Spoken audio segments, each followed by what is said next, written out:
감사합니다. 지난 1년을 돌아보며 또 하나님께서 우리에게 주신 것들을 감사하는 그런 시간을 갖게 하시니 참으로 감사합니다. 지난 1년 동안 저희를 붙들어 주시고 저희 건강을 지켜주셔서 오늘도 저희가 이처럼 주님 앞에 나와 예배드리게 하시니 참으로 감사합니다. 또 저희의 믿음을 지켜주시고 또 저희 가정을 지켜주시고 저희 산업을 지켜주신 것 참으로 감사드립니다.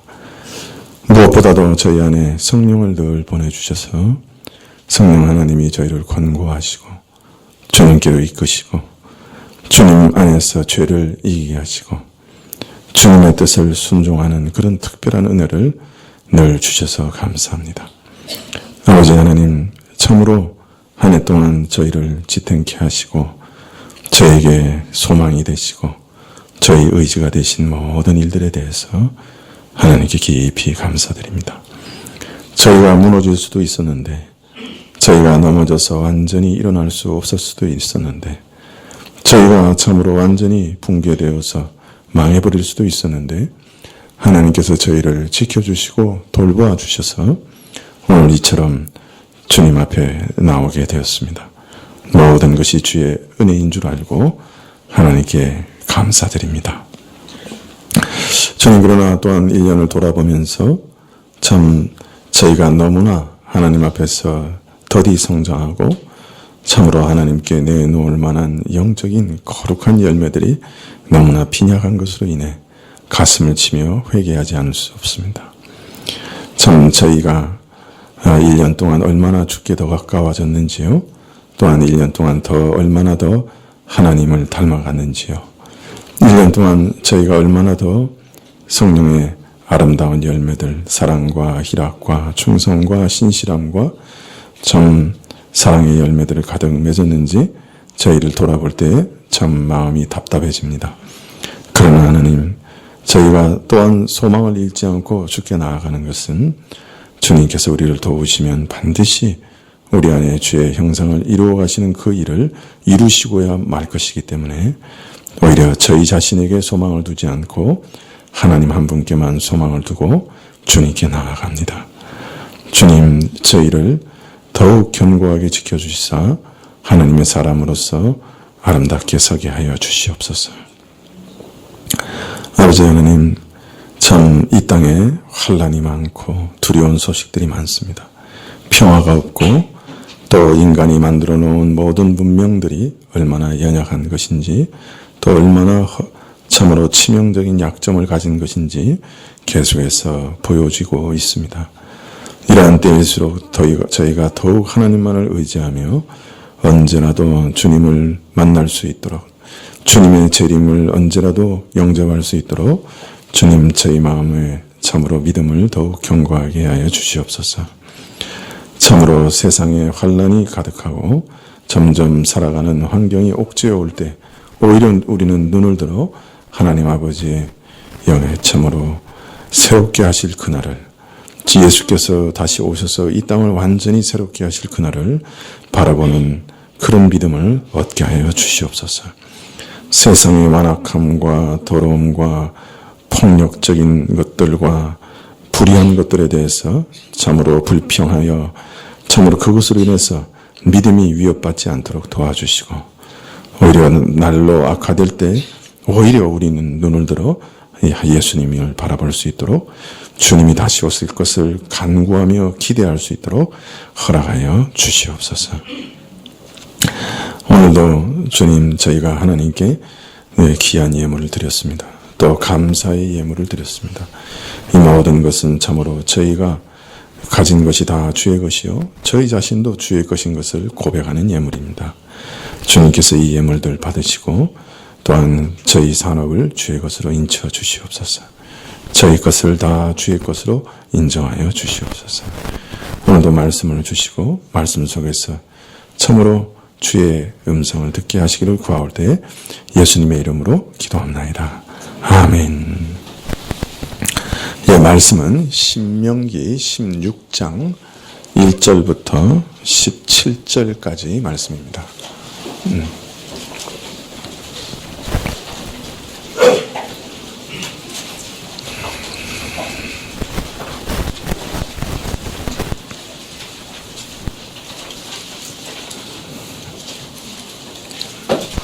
신명기 16장 1절부터 17절까지 말씀입니다.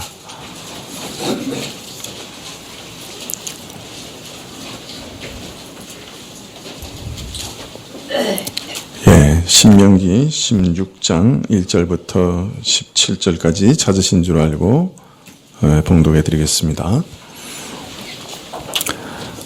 아비벌을 지켜 내 하나님 여호와의 유월절 예식을 행하라. 이는 아비벌에 내 하나님 여호와께서 밤에 너를 애굽에서 인도하여 내셨습니다. 여호와께서 그 이름을 두시려고 택하신 곳에서 우양으로 내 하나님 여호와께 유월절 제사를 드리되 유교병을 그것과 아울러 먹지 말고 7일 동안은 무교병 곧 고난의 떡을 그것과 아울러 먹으라. 이는 내가 애굽 땅에서 급속이 나왔음이니 이같이 행하여 너희 평생에 항상 내가 애굽 땅에서 나온 날을 기억할 것임이니라. 그 7일 동안에는 내 사경 내에 누룩이 보이지 않게 할 것이요 또 내가 첫날 해질 때 제사드린 고기를 밤에 지내어 아침까지 두지 말 것이며 유월절 제사를 내 하나님 여호와께서 내게 주신 각 성에서 드리지 말고 오직 내 하나님 여호와께서 그 이름을 두시려고 택하신 곳에서 내가 애굽에서 나오던 시각 곧 초저녁 해질 때에 드리고 내 하나님 여호와께서 택하신 곳에서 그 고기를 구워 먹고 아침에 내 장목으로 돌아갈 것이니라. 너는 6일 동안은 무교병을 먹고 제7일에 내 하나님 여호와 앞에 성회로 모이고 아무 노동도 하지 말지니라. 7주를 계수할지니 곡식의 낫을 대는 첫날부터 7주를 계수하여 내 하나님 여호와 앞에 7.7절을 지키되 내 하나님 여호와께서 내게 복을 주신 대로 내 힘을 헤아려 자원하는 예물을 드리고 너와 내 자녀와 노비와 내 성중에 거하는 레위인과 민 너희 중에 있는 객과 고아와 과부가 함께 내 하나님 여호와께서 그 이름을 두시려고 택하신 곳에서 내 하나님 여호와 앞에서 즐거워할지니라. 너는 애굽에서 종되었던 것을 기억하고 이 규례를 지켜 행할지니라. 너희 타작마당과 포도주 틀에 소출을 수장한 후에 7일 동안 초막절을 지킬 것이요 절기를 지킬 때에는 너와 내 자녀와 노비와 내 성중에 거하는 레위인과 객과 고아와 과부가 함께 연락하되 내 하나님 여호와께서 택하신 곳에서 너는 7일 동안 내 하나님 여호와 앞에서 절기를 지키고 내 하나님 여호와께서 내 모든 물상과 내 손을 댄 모든 일에 복 주신 것을 인하여 너는 온전히 즐거워할지니라. 너희 중 모든 남자는 1년 3차 곧 무교절과 7.7절과 초막절에 내 하나님 여호와의 택하신 곳에서 여호와께 보이되 곤수로 여호와께 보이지 말고 각 사람이 내 하나님 여호와의 주신 복을 따라 그 힘대로 물건을 드릴지니라. 아멘.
아멘. 오늘 말씀에 보면 이스라엘이 지킬 절기를 명령하고 계십니다.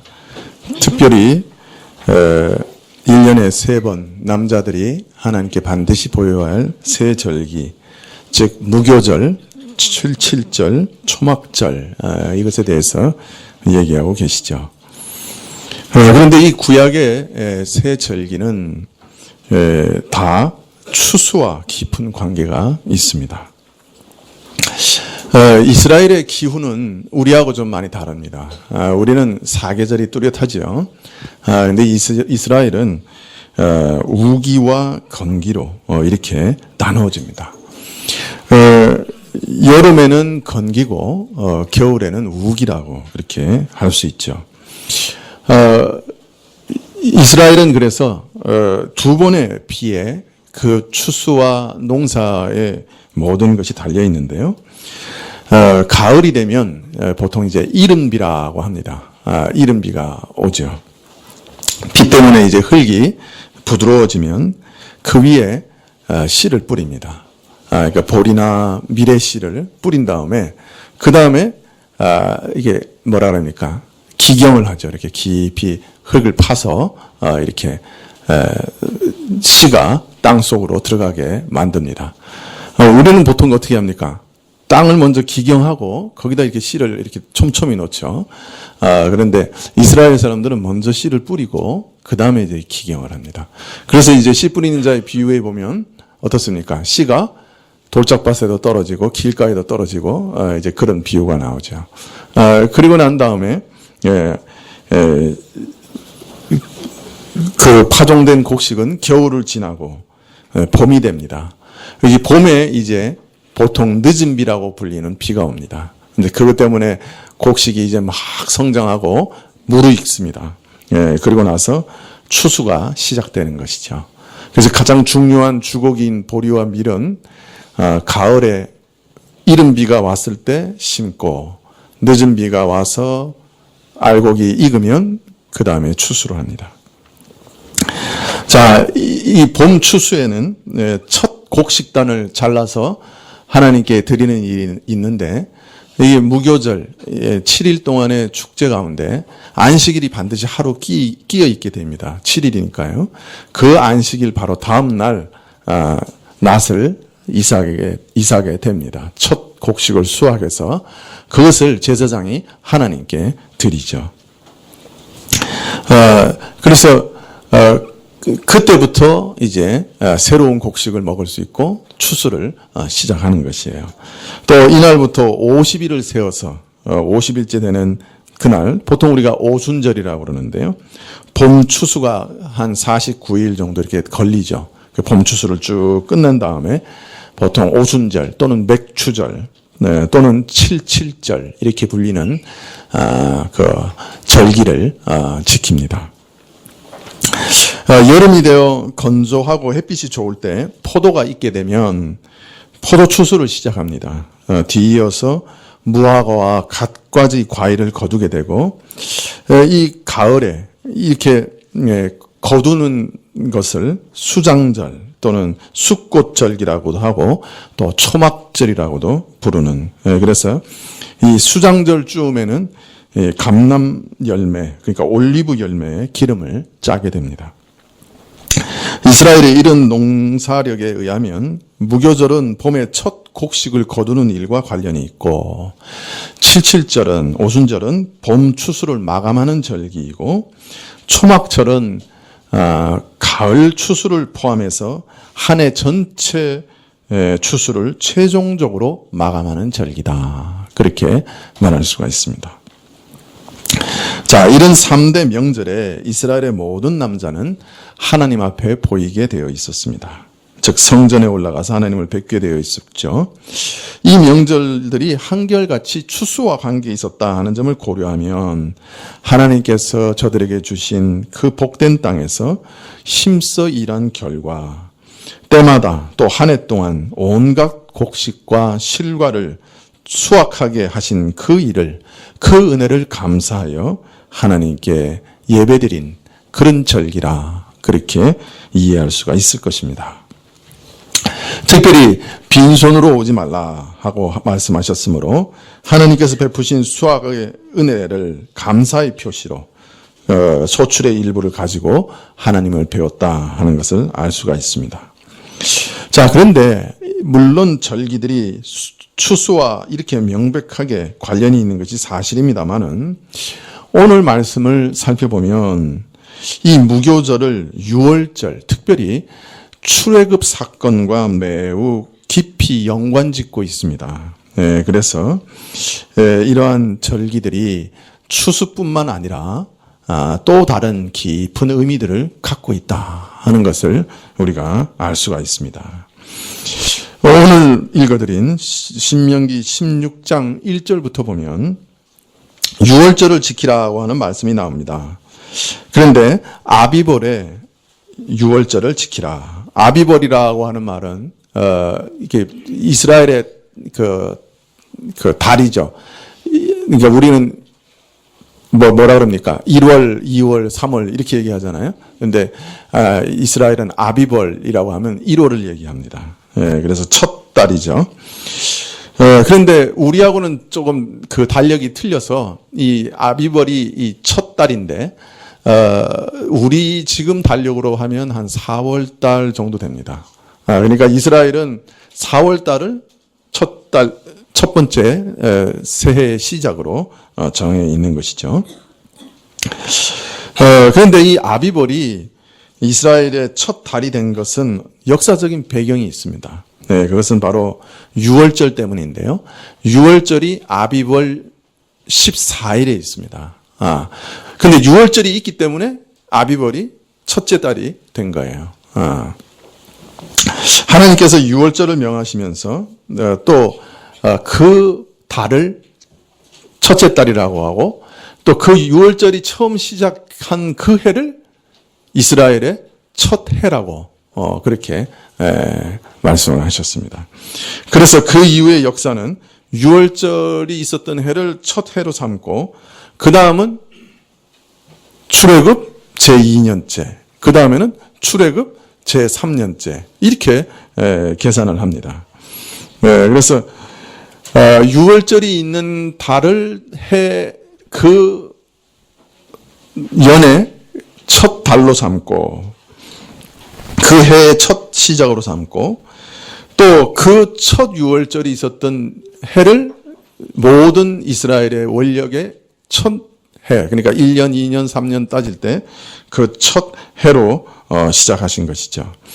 이 말은 이 유월절 사건이 바로 이스라엘에게 있어서는 새로운 시대를 여는 새로운 역사를 시작하는 사건이다 하는 것을 말하고 있습니다.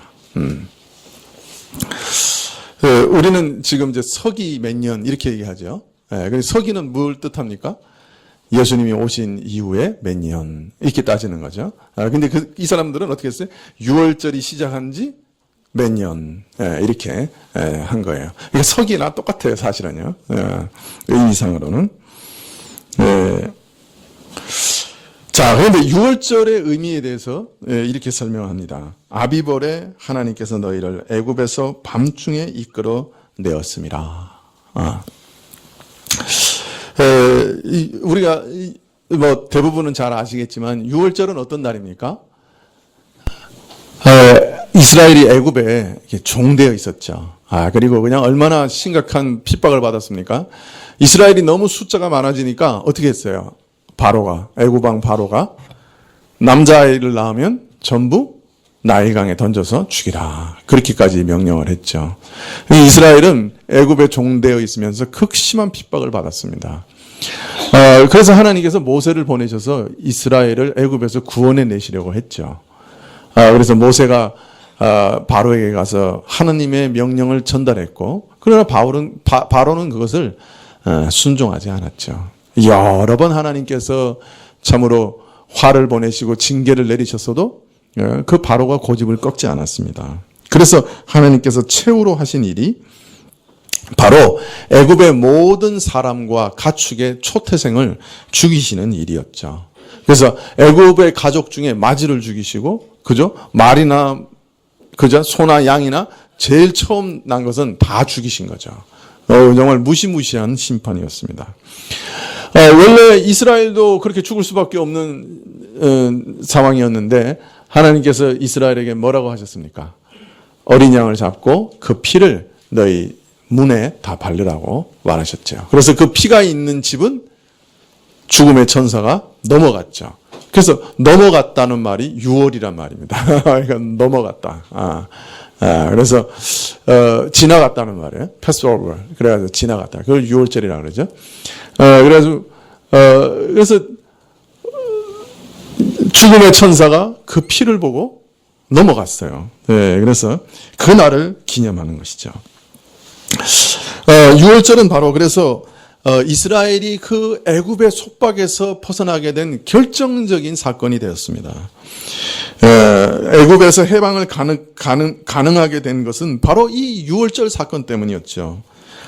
그래서 애굽의 그 흑암 세력의 속박에서부터 우리가 구원받았다. 그 구원받은 날을 기념하기 위해서 유월절 절기를 지키게 된 것입니다. 그런데 성경에 보면 항상 이 구약은 하나의 모형입니다. 그러니까 앞으로 있을 일들을 미리 보여주는 하나의 모형이죠. 그래서 이 유월절도 하나의 모형입니다. 그것은 바로 예수 그리스도께서 어린 양으로 오셔서 그 피로 우리 모든 죄인을 죄의 속박에서 구원하실 그 은혜의 일을 미리 그림처럼 보여주신 모형이죠. 그래서 애굽은 사실은 우리를 속박하는 그러한 강한 세력을 나타내는 것인데 어떤 면에서는 죄와 마귀가 우리를 속박하고 우리를 종되게 하는 그런 무서운 일을 그림처럼 보여주고 있는 것이 애굽입니다. 바로 그런 애굽에서 구원해 내신 그런 날을 기념하고 있는 것이죠. 네. 네. 저는 좀 더운데 여러분은 어떠세요? 괜찮으세요? 아니면 다 좀 꺼주시겠어요? 예. 추우시면 얘기하세요. 예. 나중에. 자, 네. 그런데 이제 6월절에 보면 바로 6월절과 더불어 7일간의 절기가 시작됩니다. 그건 뭐냐면 무교절이라고 하는 절기인데요. 왜 무교절이라 하느냐면 이게 누룩을 일체 사용하지 않는 떡을 먹는 절기라서 무교절이라 그렇게 얘기합니다. 이 누룩이라고 하는 것은 뭔가를 변화시켜서 이렇게 부풀리는 거죠. 빵을 부풀리는 건데 그거는 이렇게 뭔가 성질을 변화시키는 거죠. 그런데 왜 누룩이라고 하는 것을 넣지 마라 하셨느냐? 누룩이 뭔가 상징하는 게 있었기 때문이에요. 구약에서 누룩은 무언가를 변화시키는 것, 조금 나쁘게 말하면 뭔가를 변질시키는 것으로 이해했습니다. 그래서 고린도 전서 5장에 보면 이 구약의 누룩에 대해서 아주 명백하게 설명하고 있는데 그것은 바로 우리의 죄라고 그렇게 얘기합니다. 이스라엘을 오염시켜 변질시키는 그 죄, 우리를 부패케 하는 그 죄를 상징하는 것이 바로 누룩이라고 그렇게 말합니다. 그래서 우리 고린도전서 5장에 보면 우리는 바로 누룩 없는 새로운 사람이 되었다 그렇게 얘기합니다. 그래서 새 사람은 그 죄가 변질시키는 그 요소를 그 요소가 십자가에 못 박혀 죽은 자라. 그래서 우리는 새로운 사람이 됐다. 이제 그렇게 얘기하고 있는 것이죠. 7일간 무교병을 먹는 이 규례는 누룩이 안 든 부풀지 않는 떡을 먹는 이 규례는 애굽 땅에서 떠나온 그 자유, 해방의 본질이 뭐냐 하는 것을 가르치시는 것이죠. 그냥 애굽이라는 지역에서 도망 나온 게 아니다. 그것은 뭘 가르치냐면 죄의 속박에서 이 누룩과 같은 죄의 속박에서 죄는 이상해요. 그 죄를 짓기 시작하면 이상하게 죄의 종이 됩니다. 그건 참 이상해요. 내가 죄를 끊고 싶어도 그 다음부터는 잘 끊어지지가 않아요. 한 번 죄를 시작하면 그 죄라는 것이 나를 포로로 사로잡는 그런 능력이 있습니다. 그게 참 이상해요. 그래서 거룩한 일은 습관으로 만들기가 참 어렵습니다. 그런데 죄는 습관화되는 것이 참 쉽습니다. 참 이상해요. 그래서 이 죄가 우리를 노예로 만드는 것, 바로 거기서 우리를 자유케 하신 그런 것을 기억하게 하는 그런 규례라고 할 수 있습니다. 자, 그런데 이 누룩 없는 떡을 먹으라는 명령과 관련해서 그 이유를 3절에 설명하시는데, 오늘 말씀에 너희가 애굽 땅을 급히 떠나왔기 때문에 라고 말합니다. 이 누룩을 넣어서 빵을 만들려면 누룩을 넣은 다음에 어떻게 해야 돼요? 그러니까 발효라고 그러죠. 그러니까 숙성이라고 그러네. 그걸 이렇게 따뜻한 곳에 좀 놔두면 이렇게 빵이 부풀어 오르잖아요. 그런데 그게 시간이 좀 걸리죠. 예. 그런데 이 빵을 밀가루로 이렇게 반죽을 만들었는데 그걸 발효시킬 만한 시간이 없었어요. 왜냐하면 빨리 애굽에서 나와야 되기 때문에, 급히 나와야 되기 때문에. 그래서 발효되지 않는 떡덩어리를 그냥 들고 나왔단 말이에요. 네, 그래서 너희가 그 사건을 기억하라는 거예요. 근데 그것도 의미가 있는 거예요. 그건 뭘 의미하는 겁니까? 너희가 애굽을 떠나올 때 긴급하게 떠나왔고, 황급하게 떠나왔고, 위기의식을 가지고 지체하지 않고 떠나왔고, 주저함 없이 단호하게 떠나왔다는 거예요. 그 사실을 기억하라. 그러니까 다른 말로 말하면 무교병을 먹는 것은 죄와 관계에서 우리가 생각할 때는 바로 그 죄악의 세력을 단호하게 단절하는 것을 말하는 것이라는 거예요. 네, 그래서 예수님께서 뭐라 그러셨어요? 너희 눈이 너를 범죄케 하면 차라리 그 눈을 없이 사는 게 낫다. 너희 손발이 너희로 범죄케 하면 차라리 너희가 손발 하나 없이 죄 안 짓는 게 낫다. 그렇게까지 단호하게 말씀하지 않으셨어요? 이 죄악의 세력에 대해서는 아주 단호하게 떠나와야 된다. 그래서 애굽을 떠날 때 우리가 민기적거리면 안 돼. 아주 그냥 단호하게 잘라야 된다. 죄는 내가 이거 내일 없애야지. 이거 오늘까지는 즐기고 내일 없애야지. 그러면 그거 안 돼요. 단호하게 오늘 잘라야 돼요. 드라마를 보는 게 꼭 중한 죄다 이렇게 말할 수는 없을지 몰라도 예배를 방해하기까지 드라마를 보면 그건 죄죠. 그죠? 수요 예배 가야 되는데 수목 드라마 때문에 못 간다. 그러면 죄죠. 어떤 면에서. 네. 자, 그런데 그거를 내가 이번 시리즈만 끝나면 가겠다. 그러면 못 가요. 왜? 다음 시리즈 또 재밌는 게 기다리고 있거든요. 네. 내가 오늘 요 8회, 9회만 보고 내가 10회째부터는 안 보고 내가 가겠다. 그래서 오늘 9회는 보겠다. 이러면 못 가는 거예요. 왜? 9회 마지막에 돈을 수억 들여가지고 다음 회를 볼 수 있도록 최고의 긴장감을 마련해 놓고 끝내거든요. 그러니까 그 다음이 궁금해서 또 보게 되거든요. 그러니까 절대로 끊을 수가 없는 거예요. 끊으려면 오늘 끊어야 돼. 오늘 결심한 날 탁 끊어야 돼요. 아무리 드라마가 날 좀 보소 해도 그냥 그 자리에서 아니야, 나는 오늘부터 안 봐. 탁 끊어야 된다. 그렇지 않으면 못 끊어요. 이게 죄라고 하는 게 다 그렇다. 내가 다음번에 끊어야지. 그럼 못 끊는다. 죄라고 하는 것은 단호하게 그날 탁 죄라는 것을 인식하고 내가 끊어야 되겠다 생각하는 날 탁 끊어야 된다는 거예요. 그게 바로 애굽에서 나올 때 그 급히 나오고 떡을 발효시키지 못하고 나오는 것 같은 그런 자세로 그냥 아주 단호하게 죄를 끊어내야 된다. 그렇게 말씀하고 있는 것입니다.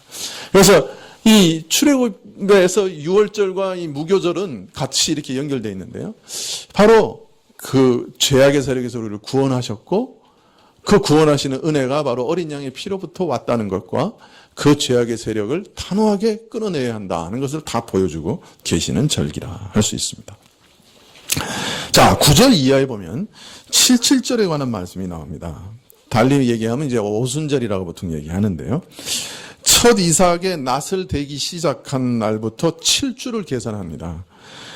그리고 그 다음 날을 오순절 또는 그 77절이라고 하는데요. 이 기간 동안 봄 추수가 다 끝나게 되는 것이죠. 자, 그때 77절을 지키되 하나님께서 너를 축복하신 것에 따라 내 손이 기뻐하여 자원하여 예물을 드림으로써 이 절기를 지키라고 말씀합니다. 내 하나님 앞에서 기뻐하되 너와 내 자녀와 내 집 남녀 종 내 성문 안에 거하는 레위인들과 고아와 과부들과 함께 하나님께서 택하신 곳에서 함께 기뻐하라. 그렇게 말씀합니다. 그런데 오늘 말씀 12절에 보면 이 절기를 지키면서도 애굽에서 종되었던 것을 기억하면서 이 규례를 지키라. 이렇게 얘기합니다. 그러니까 77절도 애굽에서 종됐던 것을 기억하면서 지켜야 되는 거예요. 자, 본 추수를 마감하는 것과 그래서 더불어 하나님 앞에서 기뻐하는 것과 애굽에서 종되었던 역사적 사실은 무슨 관계가 있겠나? 왜 애굽에서 종되었던 것을 기억하면서 이 절기를 지키라고 하느냐? 물론 어떻게 보면 이 77절을 지킬 때 내 집안의 모든 사람, 너희 집에 있는 남녀 종, 또 객, 손님, 이방인, 또 내가 사는 곳의 고아와 과부와 레위인들, 그러니까 무슨 산업이 없고 그냥 정말 너무나 가난한 사람들, 돌봐줄 수 없는 사람들을 다 불러가지고 먹이라 그러는 것이죠. 다 함께 초청해서 축제를 즐기라는 것이죠. 그것은 바로 너도 애굽에서 종되었던 만큼 너와 같은 어려운 처지에 있는 사람들을 같이 참여하게 해서 기뻐해라. 뭐 그런 뜻이라고 볼 수도 있을 것입니다. 그러나 더 깊은 뜻이 있지 않는가 생각되는데요. 그것은 바로 내가 이전에는 종이었는데 이제는 추수를 할 수 있는 자유인이 되었고 애굽에서는 종된 신분이라서 남의 것을 참으로 경작하고 그 남의 것이었는데 내가 그 곡식을 수확하더라도 이제는 정말 자유인으로 정말 하나님이 내게 주신 그 곡물을 풍성한 삶을 이제 누릴 수 있게 된 것.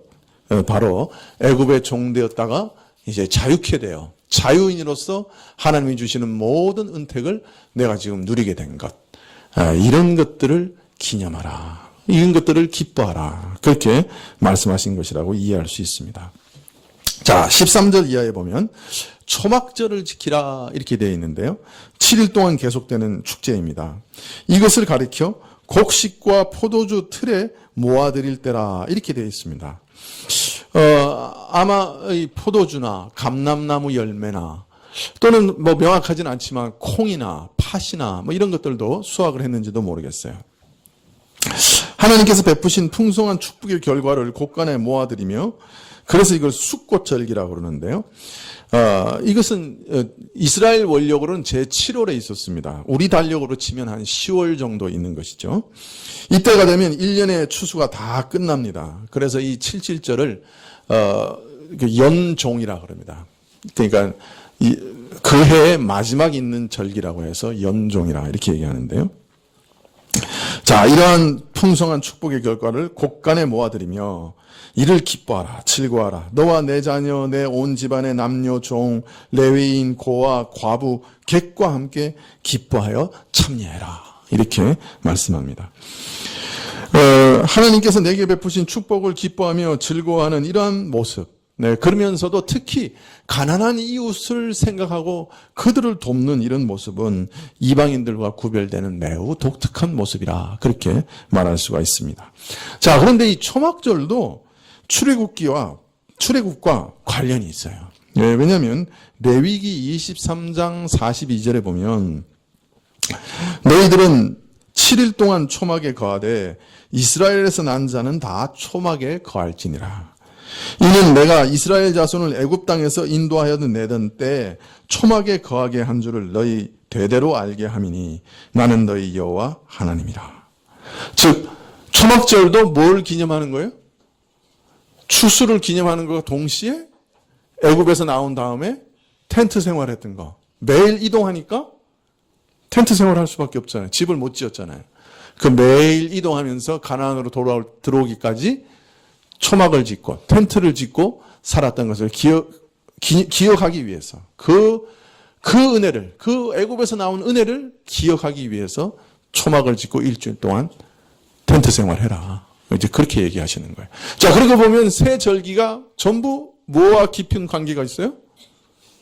출애굽과 깊은 관계가 있는 것이죠.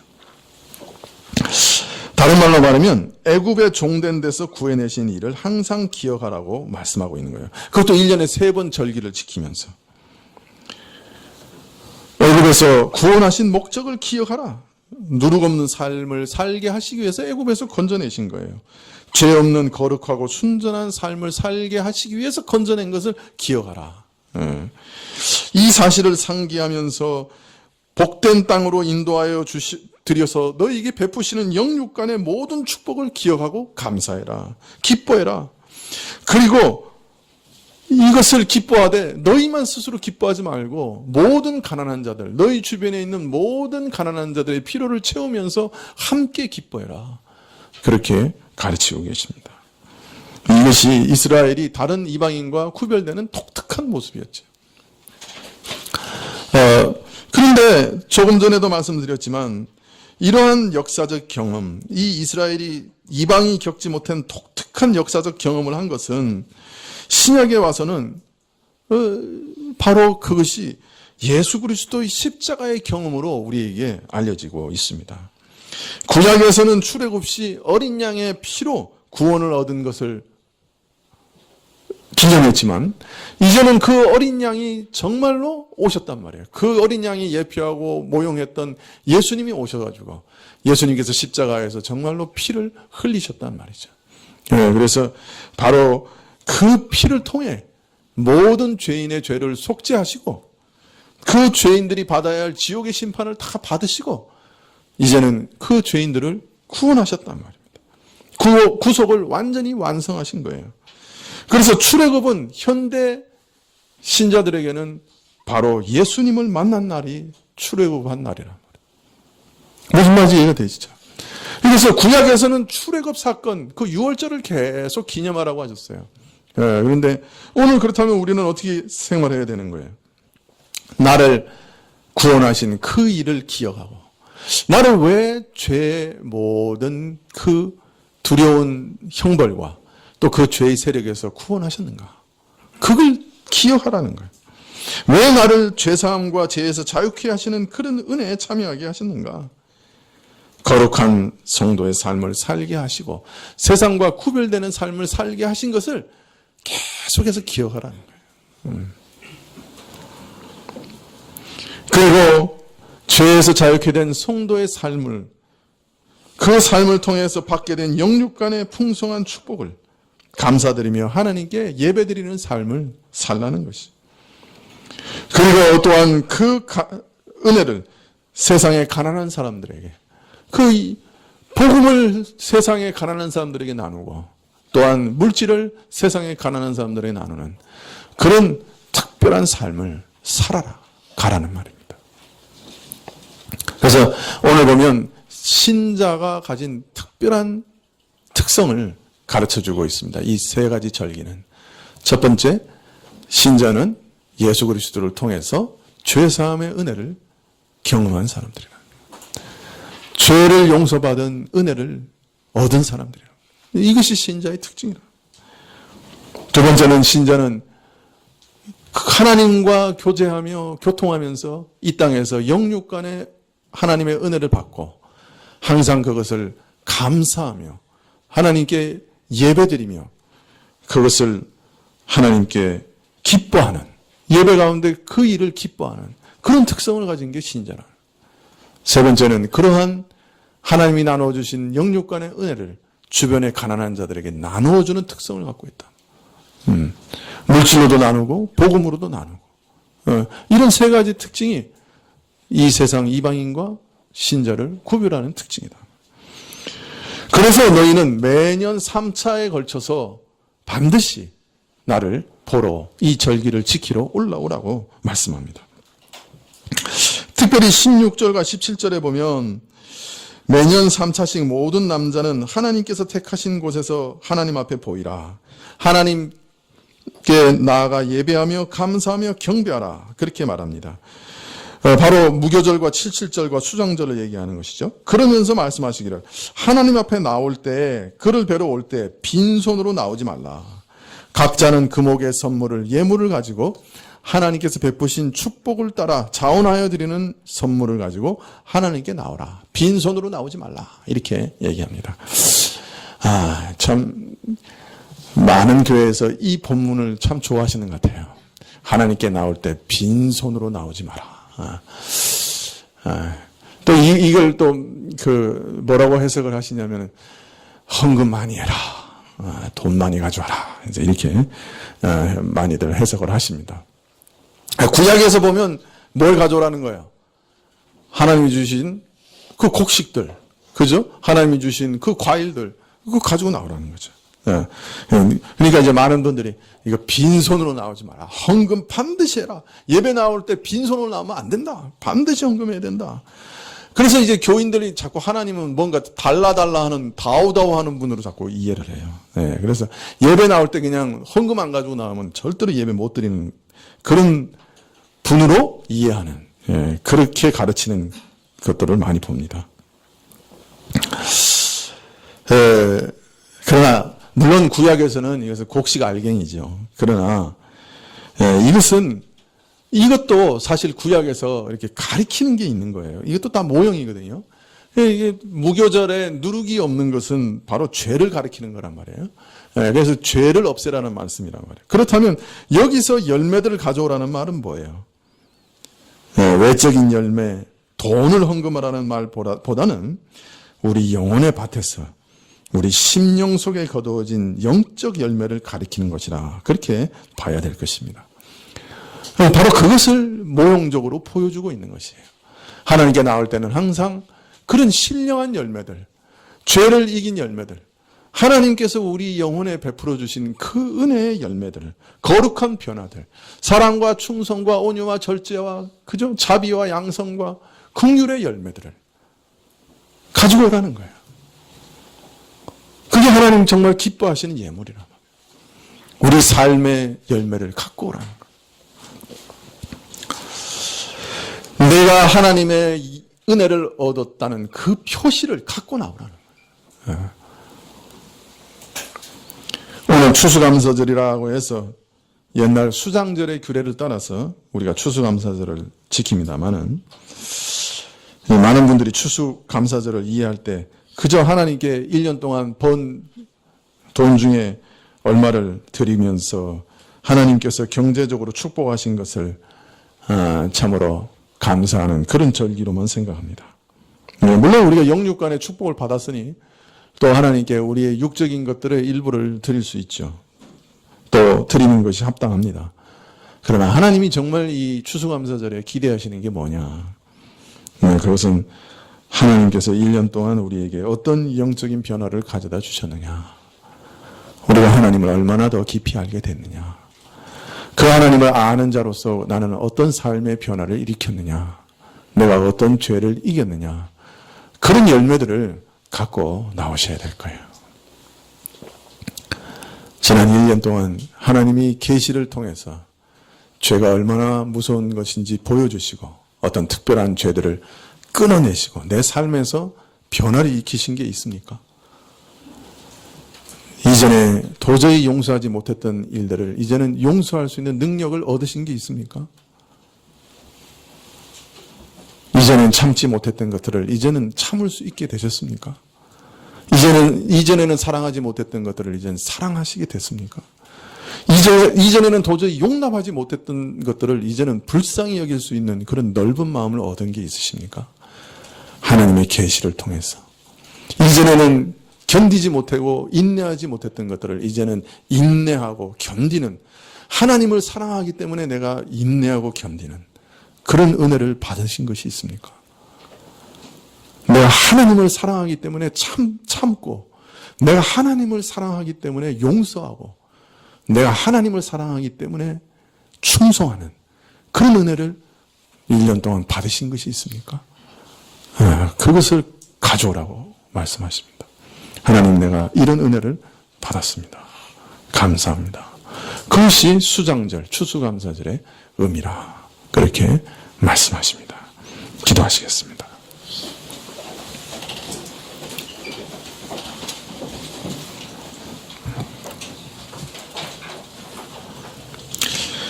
아버지 하나님 감사합니다. 참 우리로 하나님을 섬기는 자 되게 하시니 감사합니다.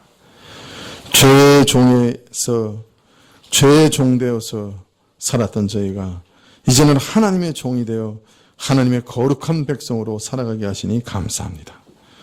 그러나 하나님, 저희가 저희 자신을 바라보면 하나님께 마땅히 드려야 할 열매가 하나도 없습니다.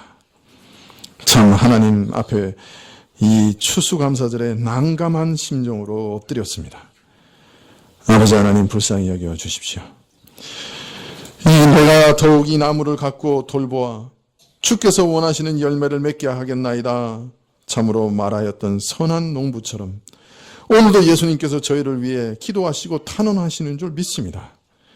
주여, 우리 예수님의 기도를 들으사 거룩하신 사랑과 능력으로 저희 상한 영혼을 고쳐주시고 저희가 참으로 새 삶을 얻게 하여 주시옵소서. 그래서 참으로 날마다 주일마다 주께 나오면서 주여, 내가 이런 주의 은혜를 얻어 이런 열매를 얻었습니다. 이런 죄를 이겼습니다. 제 안에서 죄를 이처럼 죽였습니다. 고백할 수 있도록 허락하여 주옵소서. 우리 주 예수님의 이름으로 기도합나이다. 아멘. 네, 176장 찬송하시겠습니다.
성찬식을 거행하겠습니다. 내가 너희에게 전한 것은 주께 받은 것이니 곧 주께서 잡히시던 밤에 떡을 가지사 축사하시고 떼어 가라사대 이것은 너희를 위하는 내 몸이니 이것을 행하여 나를 기념을 하시고 식후에 또한 이와 같이 잔을 가지시고 가라사대 이 잔은 내 피로 세운 새 언약이니 이것을 행하여 마실 때마다 나를 기념하라 하셨으니 너희가 이 떡을 먹으며 이 잔을 마실 때마다 주의 죽으심을 오실 때까지 전하는 것이라. 그러므로 누구든지 주의 떡이나 잔을 합당치 않게 먹고 마시는 자는 주의 몸과 피를 범하는 죄가 있느니라. 사람이 자기를 살피고 그 후에야 이걸 떡을 먹고 이 잔을 마실지니 주의 몸을 분별하지 못하고 먹고 마시는 자는 자기 죄를 먹고 마시는 것이니라. 오늘 우리가 주님의 떡과 잔에 참여하면서 우리 자신을 살피고 또 우리가 분별하여 먹고 마셔야 될 것입니다. 먼저 주님께서 나를 위해 죽으셨다 하는 믿음이 견고하여야 할 것입니다. 내가 주를 의지하며 참으로 내 영혼을 주님께 의탁합니다 하는 믿음이 없으면 참으로 이 잔에 이 떡에 참여하지 않는 것이 좋습니다. 내가 참으로 이 믿음을 내가 주님께 긍휼을 구하는 믿음을 가져야 합니다. 내 마음속에서 죄인인 것을 깨닫고 하나님 내가 주의 긍휼을 구합니다. 주만이 나의 죄를 속죄하실 수 있습니다. 이러한 믿음의 고백이 있어야 합니다. 내 가운데 계속해서 범죄하는 죄가 있다면 분명하게 회개하고 돌이키고 회개한 이후에 이 잔을 떡을 받아야 합니다. 내가 누군가를 미워하고 있다고 하면 용서하고 이 떡과 잔을 받아야 합니다. 이 시간에 잠깐 우리 자신을 돌아보십시다. 내 안에 주께서 올바른 믿음을 주시고 또 회개하게 하시고 또 용서하게 하시도록 이 시간에 잠깐 우리 자신을 돌아보고 기도하십시다.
아버지 하나님, 저희가 다시 한번 저희를 돌아보며 이 떡과 잔에 참여하고자 합니다.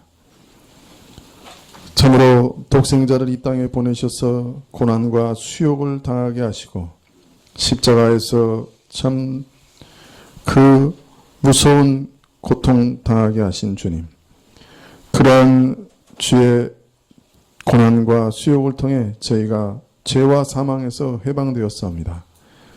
주님, 우리가 이 예식에 참여하면서 이러한 하나님의 사랑을 깊이 묵상할 수 있게 해주십시오. 참으로 이러한 은혜를 받은 자로서 주의 은혜 가운데 죄를 돌이키게 해주시고 또 사람들을 용서하며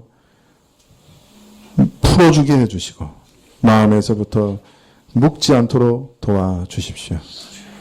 저희가 주님 앞에 날마다 우리 죄를 고백하면서 저희 더럽혀진 발을 부끄러운 마음으로 그러나 항상 내어 밀게 하시고 주의 보혈로 깨끗하게 씻김을 날마다 받을 수 있도록 허락하여 주옵소서.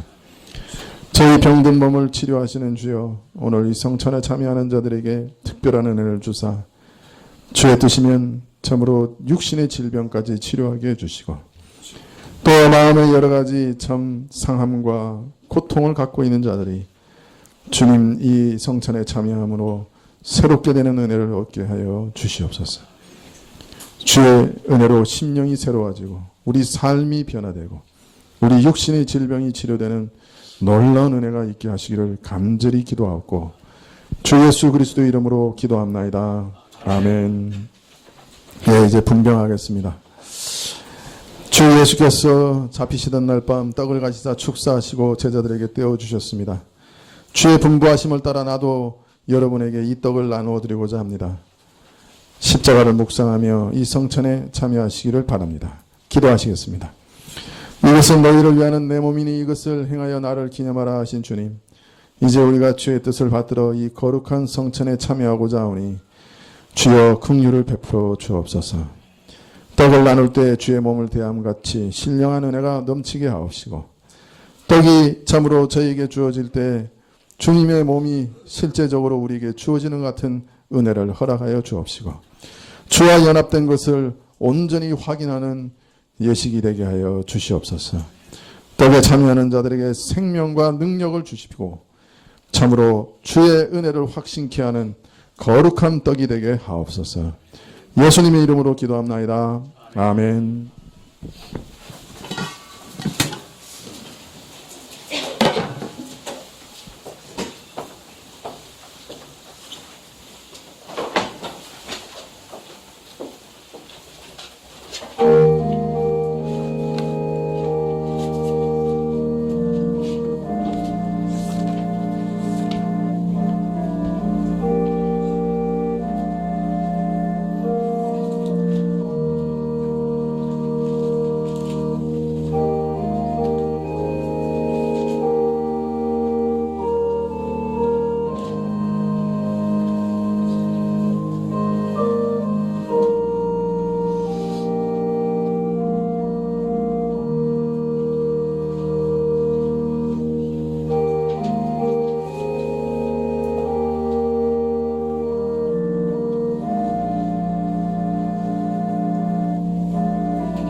떡에 참여하기를 원하시는데 혹시 떡을 못 받으신 분이 계시면 손들어 펴해 주시기 바랍니다. 예. 분전하겠습니다.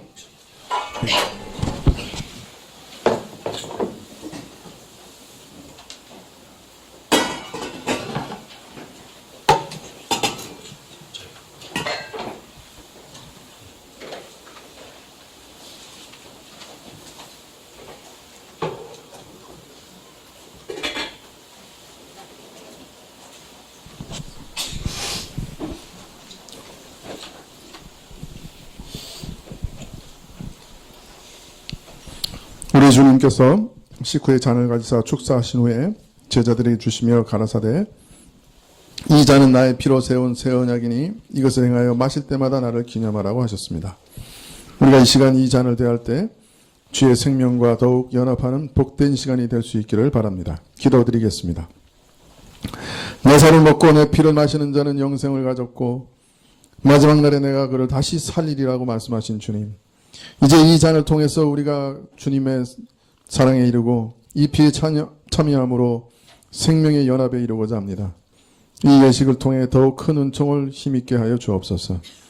주님께서 어떤 사랑으로 우리에게 자신을 내어주셨는지 알게 해주시고 이 피를 마시면서 주님의 사랑을 마시게 해 주옵시고 주님과 온전히 연합되어 마지막 날 우리 몸까지 새롭게 될 것을 믿는 믿음을 주옵소서. 참으로 주님의 피가 우리 모든 죄를 정결케 하시고 완전히 깨끗게 하심을 믿게 하여 주옵소서. 혹시 우리가 부족하다 할지라도 우리의 믿음이 연약하다 할지라도 우리가 갖가지 연약함과 질병에 아직도 매여 있다 할지라도 주님께서는 반드시 그날에 우리를 완전한 영광 가운데서 온전케 하실 것을 믿게 하여 주옵소서. 오늘 주님이 죽으심을 오실 때까지 증거하는 이 예식 가운데 주의 사람들이 주의 사랑 가운데 충만케 되기를 기도하옵고 예수님의 이름으로 기도합나이다. 아멘.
떡에 참여하신 분 중에 혹 잔에 참여하지 못하신 분이 계시면 손으로 표해 주시기 바랍니다.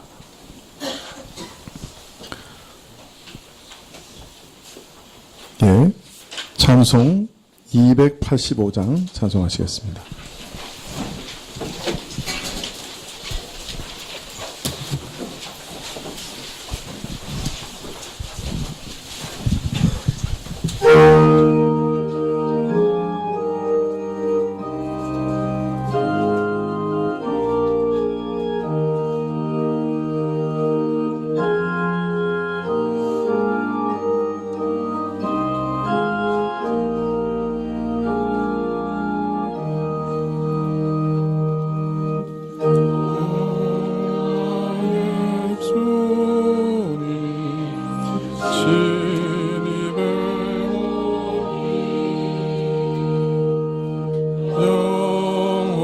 영원한 생에 밝히 나타나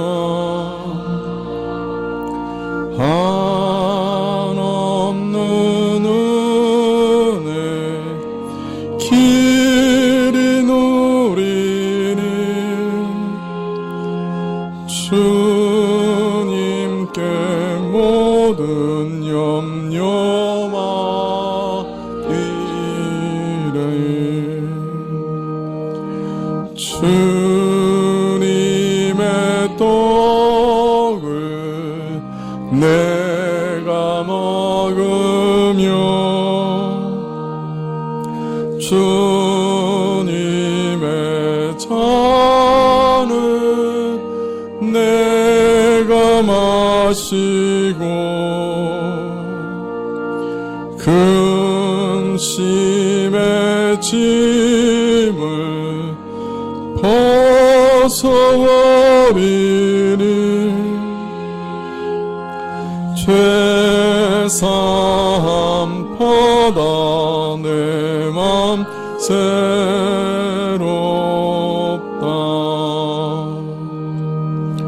주 예수 밖에 도움 없사와 주님의 팔에 의지합니다. 주 권능으로 힘이 솟아서 나 주 안에서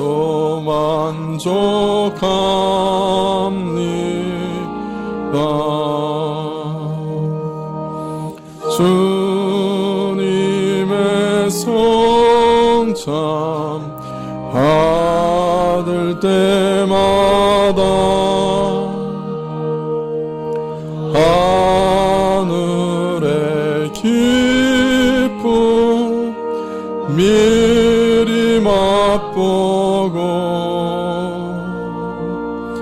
어린 양 잔치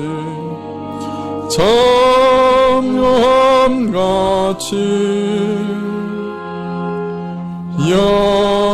영원한 축복 내가 누리리.